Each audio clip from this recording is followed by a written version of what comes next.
I want to talk to you from the book of Matthew. Believe you can.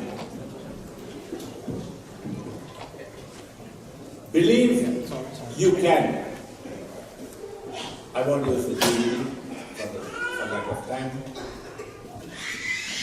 In the book of Matthew 14, verse 22 downwards, and straight away, after the feeding of the 5,000, Jesus constrained his disciples to get into a ship and to go before him to the other side.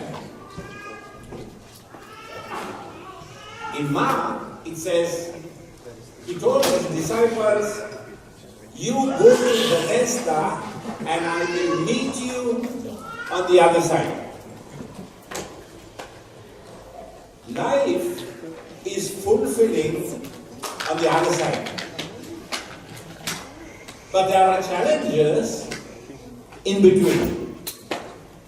And those of us who can learn how to navigate those challenges will end up in the destiny that God has designed for us. Now remember this story of Peter. I began to see Peter in a way I've never seen him before. Here are some quotes. Many people have been looking for God's will except within themselves. God's will is within you. If you just take the time to look within. Psalm 139 talks about God's plan for our lives before we were born. God defined the family we were born into, the DNA, the makeup, the personality. God designed it. And sometimes we can let limitations come in the way to hinder us from progress. And when he sent the multitude away, he went up to a mountain to pray, and when he was alone, during the evening, he saw the ship in the midst of the sea, tossed with waves. By the waves, for the wind was contrary. And in the fourth watch, he came to them, walking on the sea. And in the book of Mark, chapter 6, it says, he passed them by. And that's interesting. You see, when the gospel writers wrote their stories, they wrote it from different aspects. Some leave some information out. And you need, in order to get a broad understanding of the entire scene, you need to read all the relevant stories that talk about it. Peter was a guy who would not probably make it on a leadership team in modern day life. And yet, Jesus saw something in Peter that Peter couldn't see within himself and others couldn't see either. He's one of the 12. And yet, apart from Paul, the apostle or the disciple who impacted his universe more than the others, was Peter.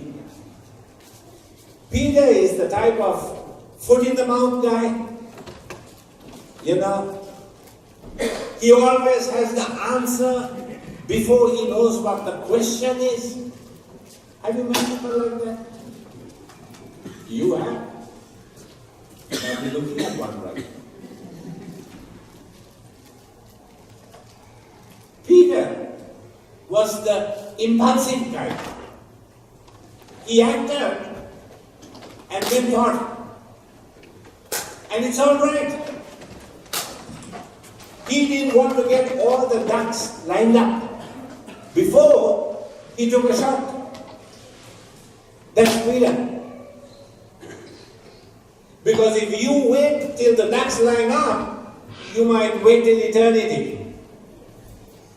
If you wait for the ideal situation to live out your dream, you'll be waiting, I can assure you, for a long, long time.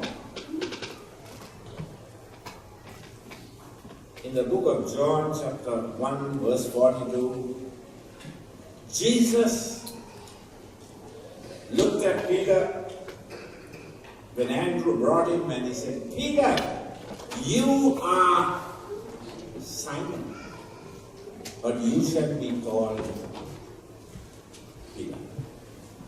This is who you are. But under my tutoring and my leadership and the impartation of my principles into your life, this is who you will become. You know, all of us have potential. God has put within every one of us, without exception, potential. But unless and until we can adjust our lives to accommodate Him, however great vision you might have is not going to happen. There is a club called the Survivors Club. Google it, you can find out. Of 100 people, only 10 do what is right. Pursue their dream. 10% do the wrong thing, and 80% have a dream but are unable to process the dream into doing right. They are satisfied with living a less than life. They are not bad people. They get to heaven 80%. Wow, that's encouraging for me. And I am looking every Sunday among the pews for the 10%, because they are willing to try. And if you are one of the 10%, then we want to develop you. The 80% warm the chairs, pay the bills, but they never accomplish their dream. And you can't help them because they are willing to try. And they settle for a less than life. I don't know about you, but I don't want to live a less than life. 3 people were having a discussion on what they want to leave as a legacy. And one said, I want to be remembered for the way I help people. That's a good idea. And the other guy said, what I want to be remembered for? That I looked after my family well. And then the 2 guys asked me, what do you want to be remembered for? I said, when that box is here, hopefully, I want you two to stand there and look into it and say, I think he is moving.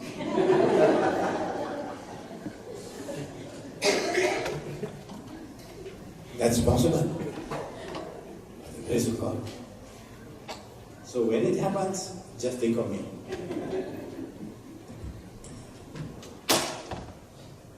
What do you want to be remembered for? Your limitations? No, your strengths. God saw something in Peter. And he said, under my tutoring, I can turn this guy around. Because he was willing to do what others like to do and were afraid. That's the difference between success and failure. Then in Luke 22, verse 31, 32, this is the only recorded instance where Jesus specifically prayed for one of his disciples. Only one. Other times he's praying. Simon, Simon,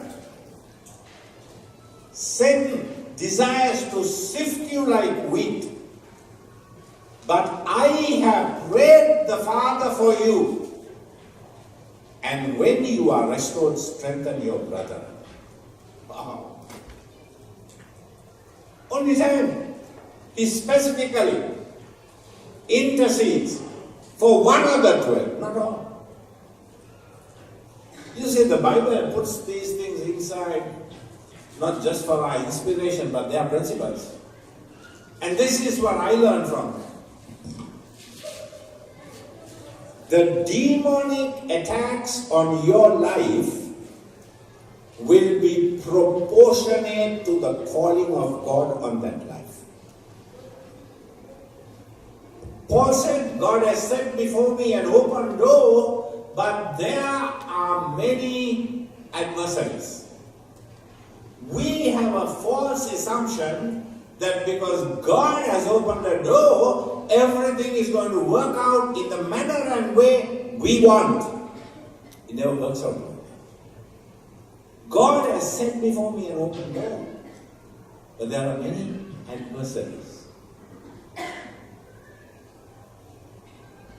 And it's also interesting in Mark 16, the angel, after Peter's betrayal, the angel comes and says, go and tell his disciples and Peter that he goes before you into Galilee, that you shall see him just as he said. Wow. Peter is mentioned. Peter. God looked beyond the limitations and said, there is something in this guy that I can draw out because of his openness to what I want to do in him. You know what I've learned? What's that? It's the angel of the Lord. Or it's a cricket match. Okay. Go and tell Peter. Peter needed that word of reassurance after he failed. Failure is unavoidable. We will all fail at some point in life. And yet, God gives us the grace and ability and enabling to move past failure and make something of our lives if we allow Him to. Failure can be our teacher, not our master. When you take your eyes off your mark, you end up where you don't want to be, sinking. And in the fourth watch, Jesus came walking on the water, and when the disciples saw it, they were troubled, saying, it's a spirit, and they cried out in fear. But straight away, Jesus spoke unto them, saying, be of good cheer, it is I, do not be afraid.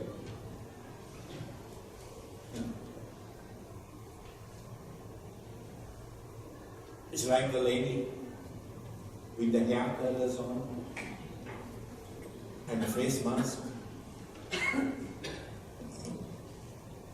And in the morning, her husband gets up and he looks at her and he thinks he's seeing a ghost, and she says, it is I, do not be afraid. Couldn't let that pass. By the way, my wife that doesn't happen with us, so don't look suspiciously at her. She is pretty as it is, she doesn't need face mask. Hello.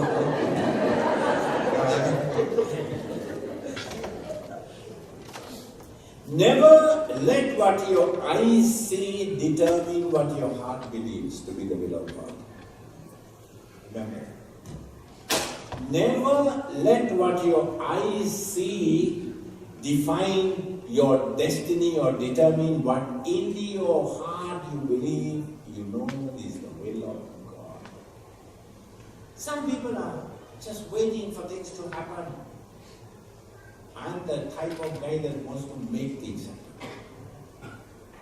I have never read one scripture and I've read the Bible very intensely and extensively, where God drops something onto somebody's lap. They have to work at it. In the Garden of Eden, God told the man and the woman, till the ground, work on it. Genesis in the book of First Principles.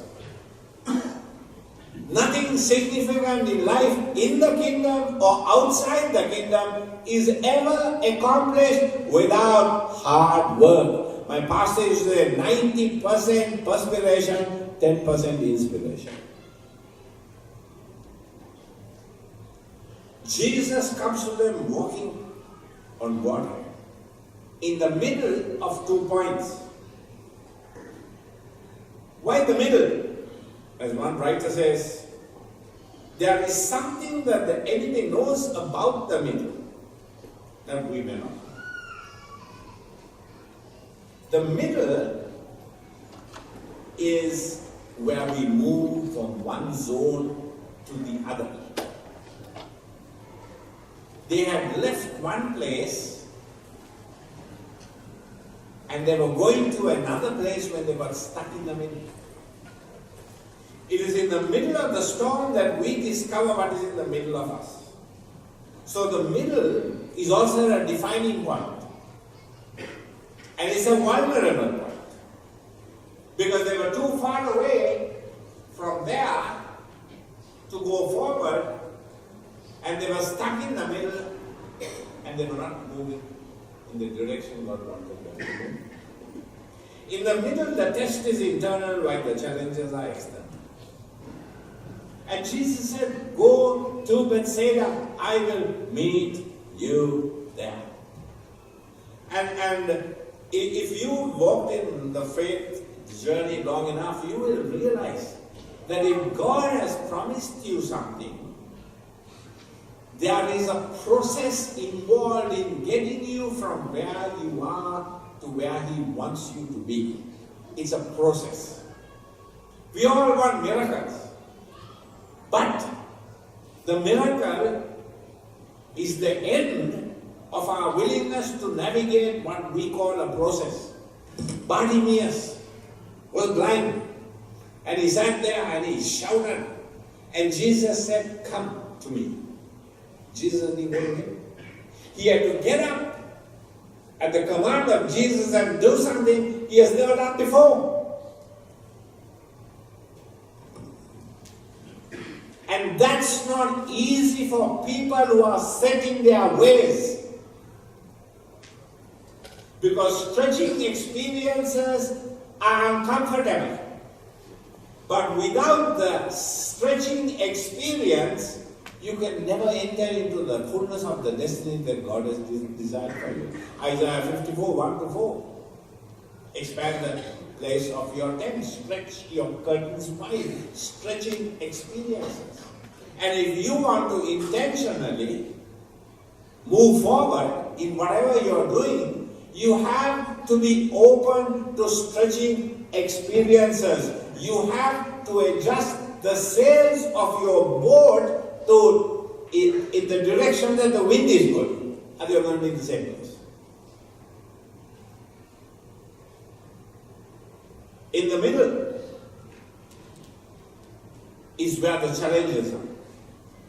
The instructions didn't change with the storm. Jesus was passing them by because he said, I'll meet you on the other side. And he intended it. But they were afraid because they didn't have a deep revelation of who he was. And this is the truth. When you and I have a fresh visitation from God, and we have a fresh revelation from His Word, we can successfully navigate the storm, because the storm might intimidate everybody around us, but it doesn't intimidate us.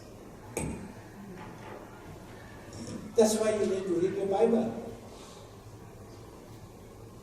Next Sunday I'm going to get some Here are some newspapers for some of you who don't read your Bible. The news will give you are exempted. I'll give you a pass. You can't grow over experience, however great that experience might be. It's the Rhema word of God that can give you the resilience and the faith to struggle through your storm.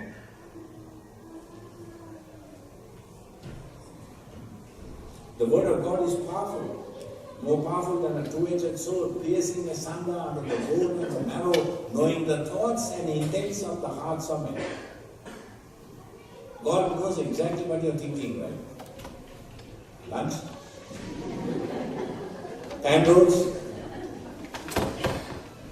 That's why they put a cover there so that the smell of fried pan rolls doesn't waft into the auditorium. Sometimes we pray for a miracle and get confused that God's response doesn't come in the packaging we want it to.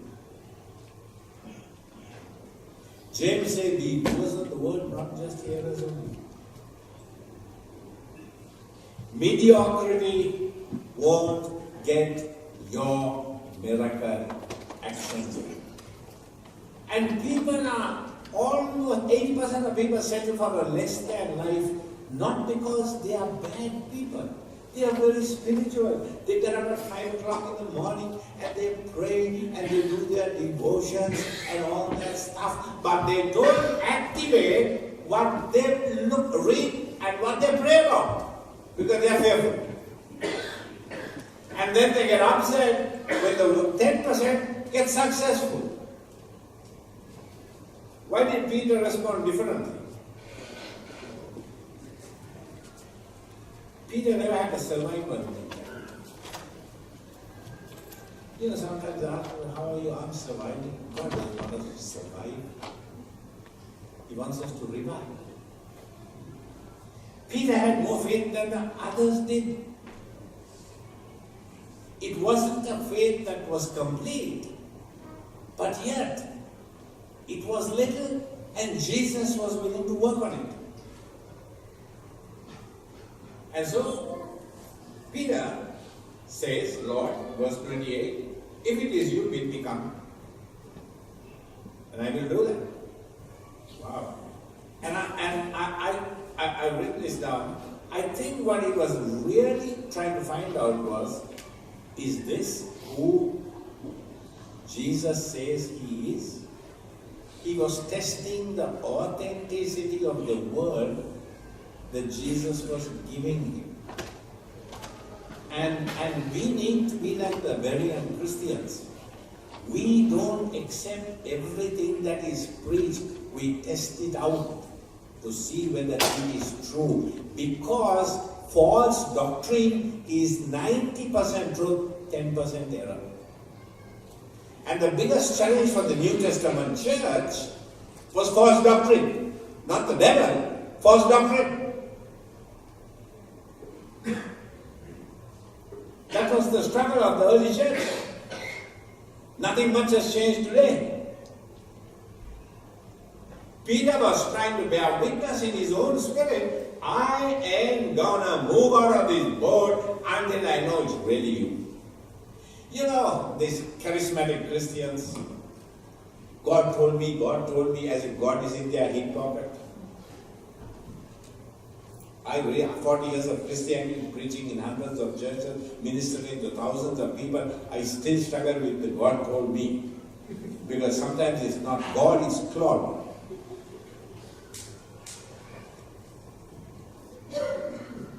I know a man, and every time he wants a direction from God, he asks his wife, "Honey, Mom, what does God say?" So,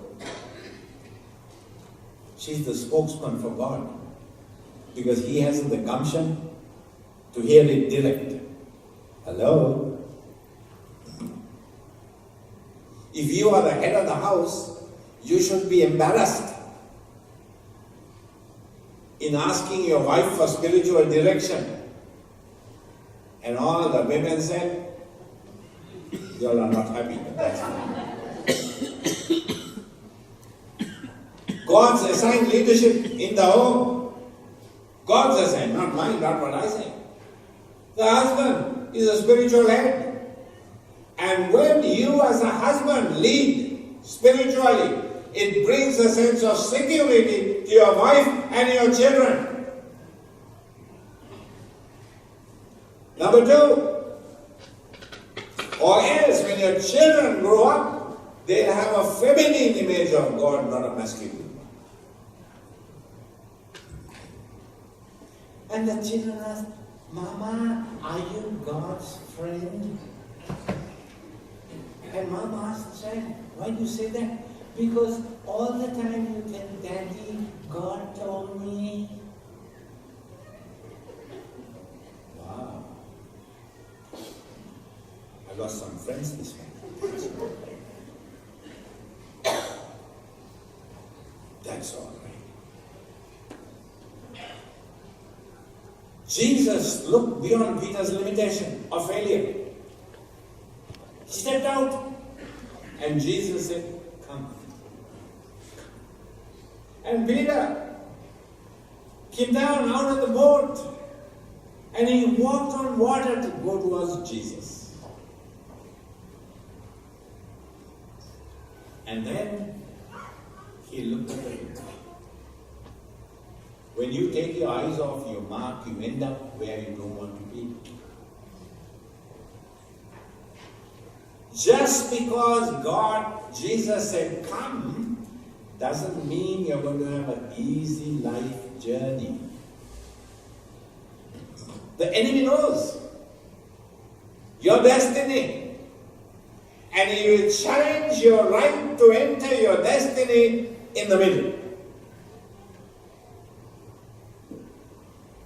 And you take your eyes off the mark and you look at the distraction, whatever the distraction is.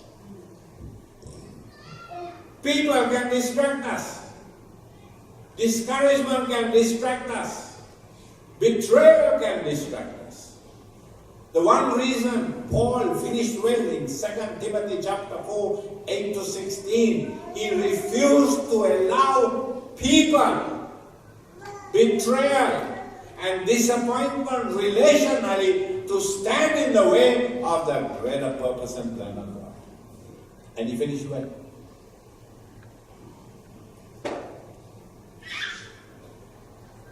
You know, life presents its own pain, but we have to learn how to navigate pain. If you and I don't learn how to navigate painful experiences, we will never ever end up in the place God wants us to be.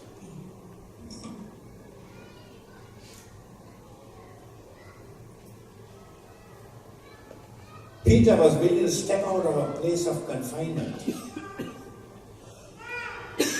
And the 11 were in the boat. They were so happy and content with a less than life. They could have asked the same question, but they didn't. I'm praying about it. I'll work the math. You remember the feeding of the 5,000? They took a calculator out and they began to work the math. 5 and 2, 7. 7 is the number of completion. They knew so much of the Old Testament on 7. When it came to applying the principle of 7, they didn't. So somebody got a calculator and they started working the math out. By the time you work the math, your movie is gone. Jesus looked at the Pharisees and scribes and he said, you missed the time of visitation. Wow. There is nothing sadder to see in life, for me personally, than somebody who had a call and plan of God on their life who missed their time of visitation. Because Genesis says the Spirit of God will not always strive with man. His day shall be his 130 years. If you don't respond to God when he calls you, he will move on. He will take that anointing off you and put it on another. And you will live a less than life. The challenges are there. The devil knew that if I can just get this guy, I can stop with this. Day of Pentecost, Peter preaches, 3,000 saved. So the devil said, I'll stop him. I'll stop him. That's why Jesus said, I'll pray the Father for you. I got to pray specifically for you. The other 11, he knew. And you know something else I realized. That Jesus knew beforehand that Peter is going to sink. It didn't come as a surprise. He knew all things. He's gone. And yet he said, come. God knows exactly at what point we are going to fail. And yet he calls. So I told these beautiful people, I said, look, don't sit and point a finger at somebody else, because the only reason you are still standing is because of the grace of God, and there is no guarantee that you won't fall either. The church is a place of grace. But once we discover that grace, we must change our lifestyle. There's a difference.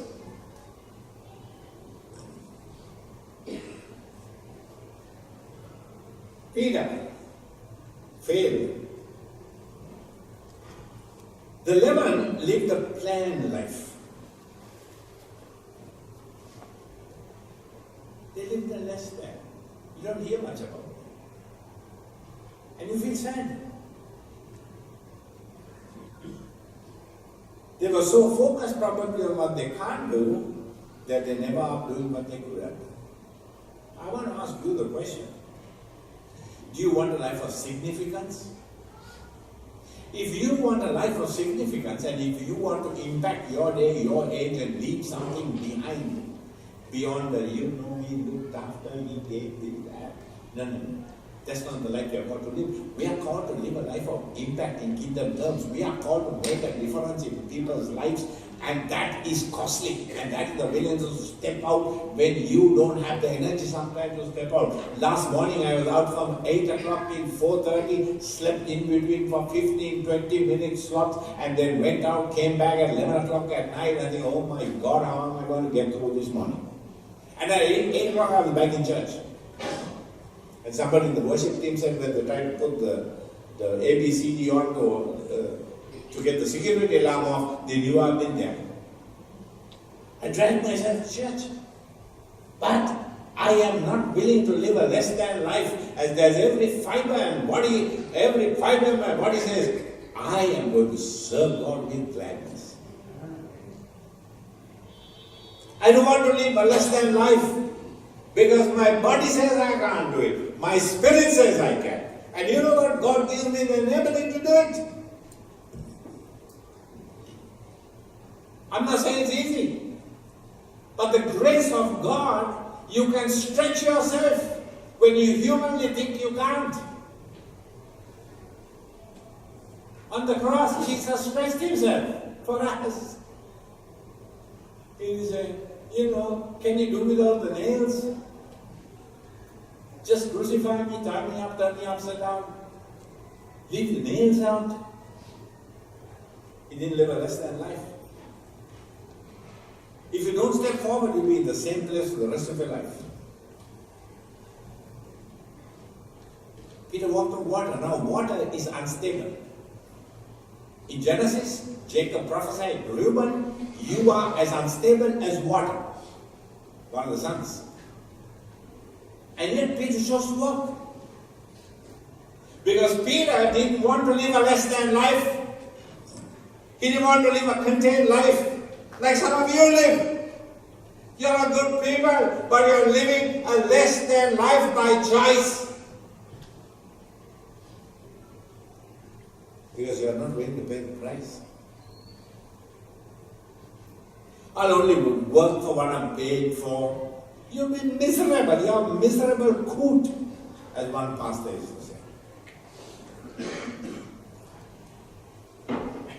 Because every time you're working, you're looking at the clock, you say, I'm going to only pay $25, now it's 1 minute past that 1 hour, I'm not going to work. You die of a heart attack. Because of the stress. You're only looking at the clock. 1 minute, I won't get paid for that. You have divided the $25 by, the 60 minutes and you work there. If I work one extra, I'm getting how much, whatever.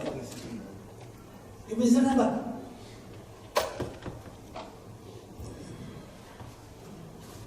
When I worked in a company, I worked more than what I was really paid for. And I rose to the top of my profession without any academic qualification in Sri Lanka and Australia. I got a job as an export manager in the largest specialized chemical company in this nation, the largest, Gibson Chemicals, over 100 years old. Export development manager, flying business class on company account. When I was working, not knowing that H2O is water. Can't get worse than that. Because I cultivated a work ethic that I brought into the kingdom. If you do it well out there, you will do it well inside here. If you don't do it well out there, you ain't gonna do it well inside here.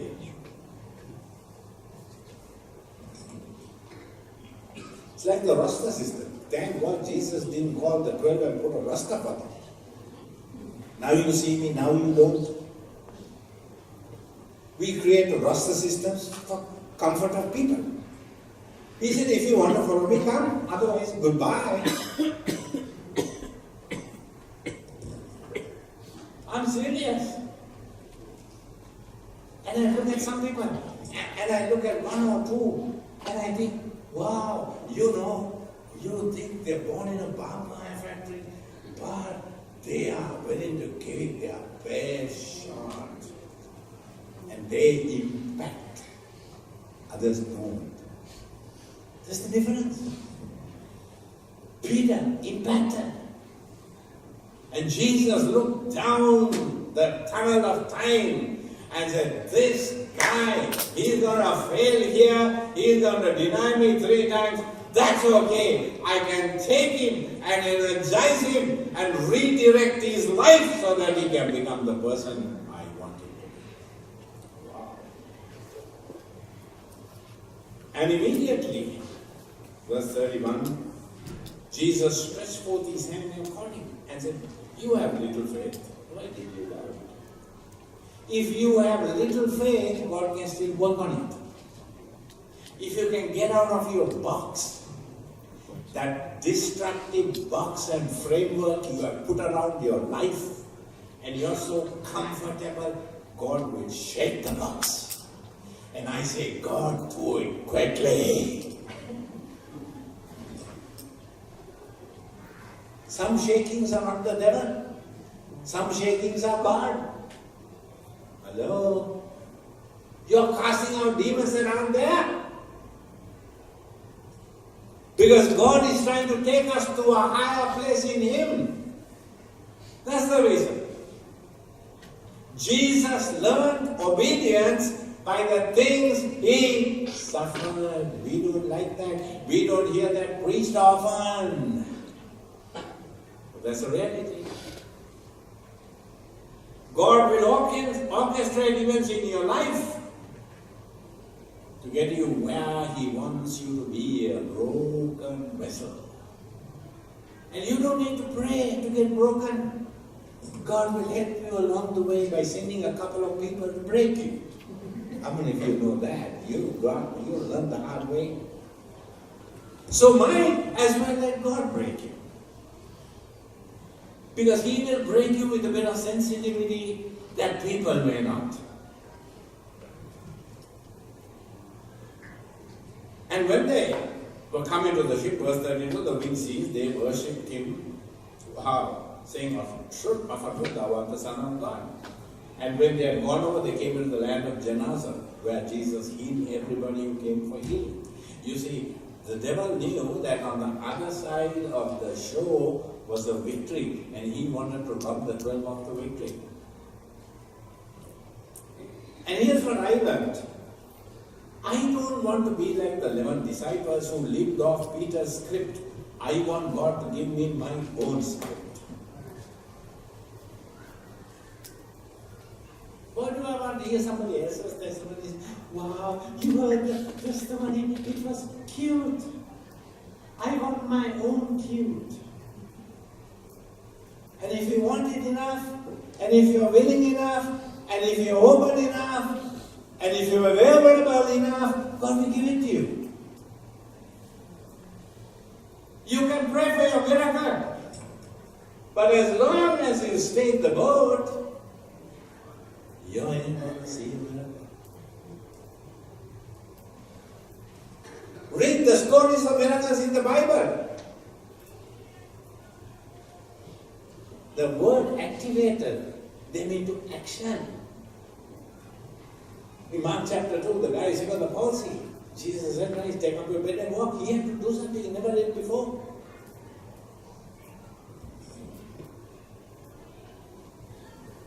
There are some principles. They were happy to live off Peter's script. Wow. When they could have had their own. And here are some things I've learned that help us in leadership. Our ability to be open to stretching experiences determine the level of significance we want to live in. Peter had a personal vision for his life, and when a window of opportunity came to articulate that vision, he wasn't afraid to step out. Peter was willing to walk where others were willing to wait. When you take your eyes off the mark, you end up in a place you don't want to be. The light that Peter's vision held on to was stronger than the darkness around him. So we look at the darkness and we let the darkness influence others. But Jesus can throw light into the darkness. Jesus believed Peter even though he knew Peter would fail. Because Peter's heart and focus was in the right place. That's all he wants. And in church life, I look for people whose heart and focus is in the right place. Because they are the people that can be used by God. They may fail. We give them room for failure. And yet, when they fail, we lift them up, we pick them up, and we carry them forward. Because not only do we help them fulfill their destiny, they help us fulfill ours. Not complicated. Not complicated. There are three types of people in church life. Number one are the campers. They just camp on Sunday. Then there are the quitters.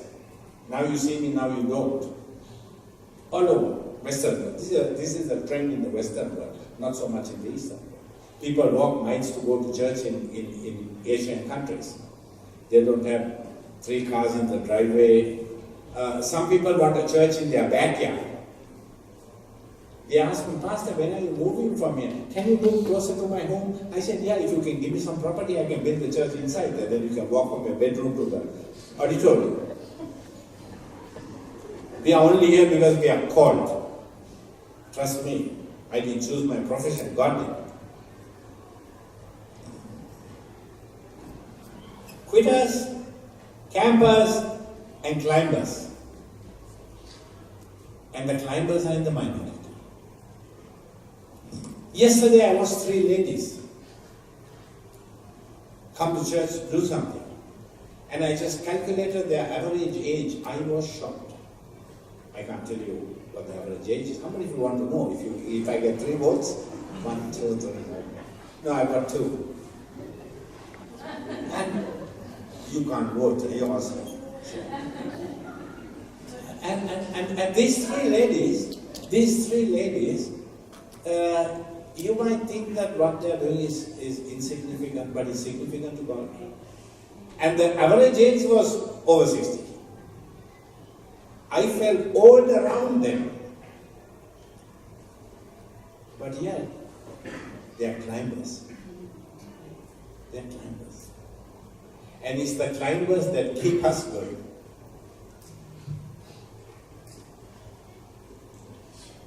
So I want to challenge you this morning.